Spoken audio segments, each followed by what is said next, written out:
a lot of expectations. Certainly didn't achieve the goals we wanted to, but it meant everything to me. You guys prepared for one style of game, and then obviously something totally different happened. I mean, is that frustrating? Is it overwhelming? Yeah, I mean, it is frustrating. They're one of the 350th worst teams at shooting threes, and today they shot the heck out of it. I think they hit 11 threes. Tried to follow the game plan, squeeze the paint, but that's how the ball bounces some days. How can you come back from that? I mean, I know that you were out there, definitely kept pushing and pushing, but I mean, how frustrating is that when it's unexpected? Yeah, it's extremely frustrating. I mean, it's tough. Try to change the game plan midway through, and then also they still were really good in the paint, so they kind of turned into a dual threat today. They played really good. Hats off to Minnesota.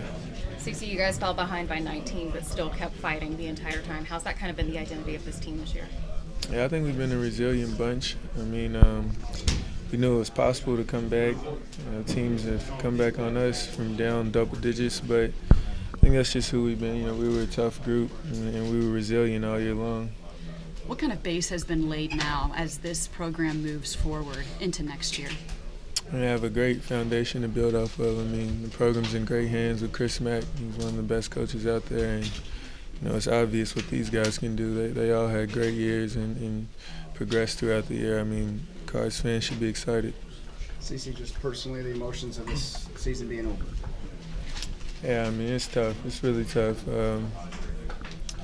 But, the sun shines tomorrow, and one door closes, the next one opens up.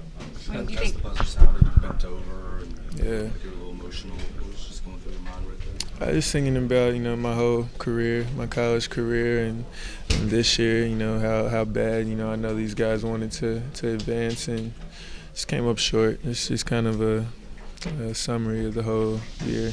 Some of the guys said this is motivation for next year. What advice would you give the guys in this locker room and the new ones coming in next year?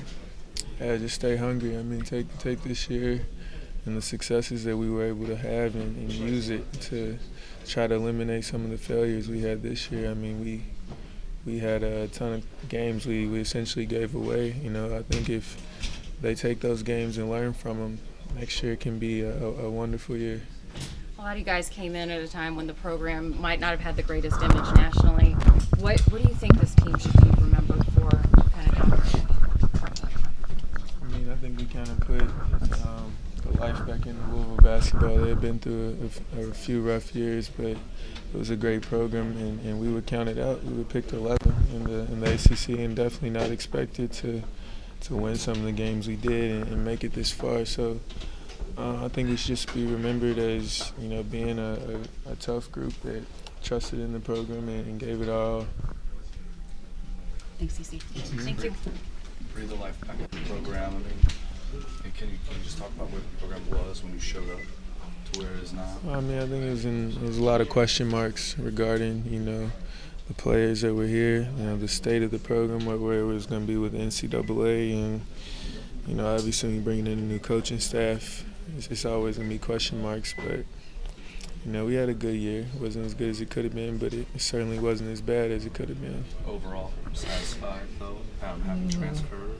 I'm not satisfied, but this was the best year of my life. I thoroughly enjoyed it, so it was great. You guys don't necessarily